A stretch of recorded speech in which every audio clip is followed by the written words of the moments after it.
So just to say, we've got the COT data in the sheet now. So the sheet is actually a complete beast because we're looking at retail sentiment and the COT data. So what we have on the sheet, so you guys know, we've got the COT data tab, which has got everything.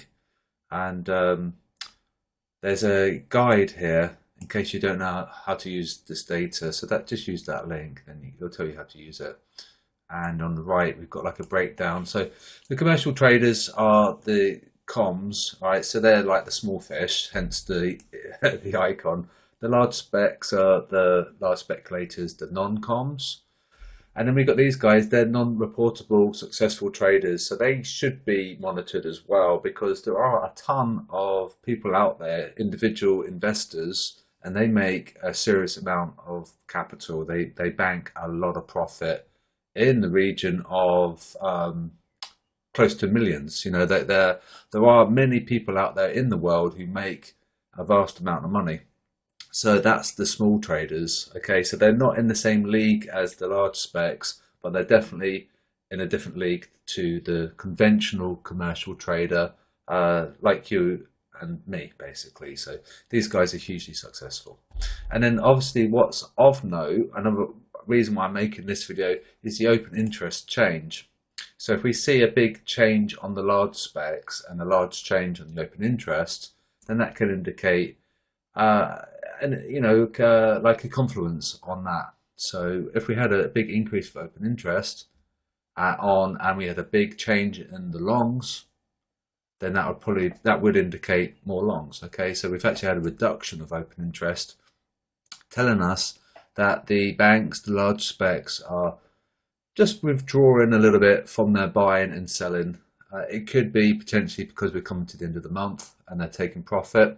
So that would kind of make sense with that respect. And so this video is to tell you about the COT data and now how we've got it implemented in the sheet. And also really is to say how to navigate it is to use this hamburger menu. So this is what you do, because if you were to go right, it'll take you a while and there's many clicks. Okay, so what you could do, what I would recommend that you do, is to simply scroll down, and then we've got a breakdown on the COT data.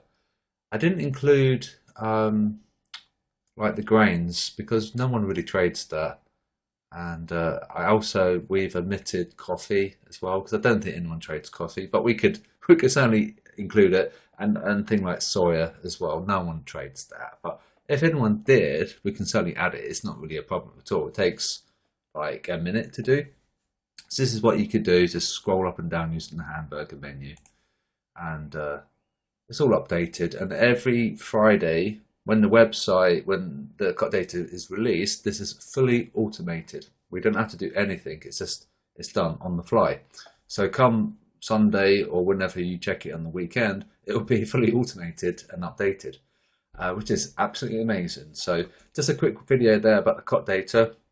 If you want to get access to the sheet, it's for the premium tier or the FXSI QDB tier. Also, if you're a returning customer, we can certainly do you a deal if you want to return.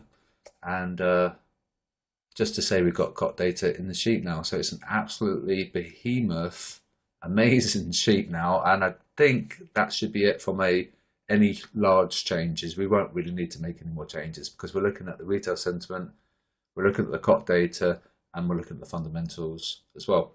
And that's it. So if you wanted to navigate, I would recommend using the hamburger menu. And if you wanted the overview, it's just simply the fourth tab along, and then you get like a breakdown there. So it's not that one, not that one, not that one, but this one. And then you've got the data on the left-hand side there. So, and then if you're wondering how to use the data, there's a link there. So it should be quite useful for you guys.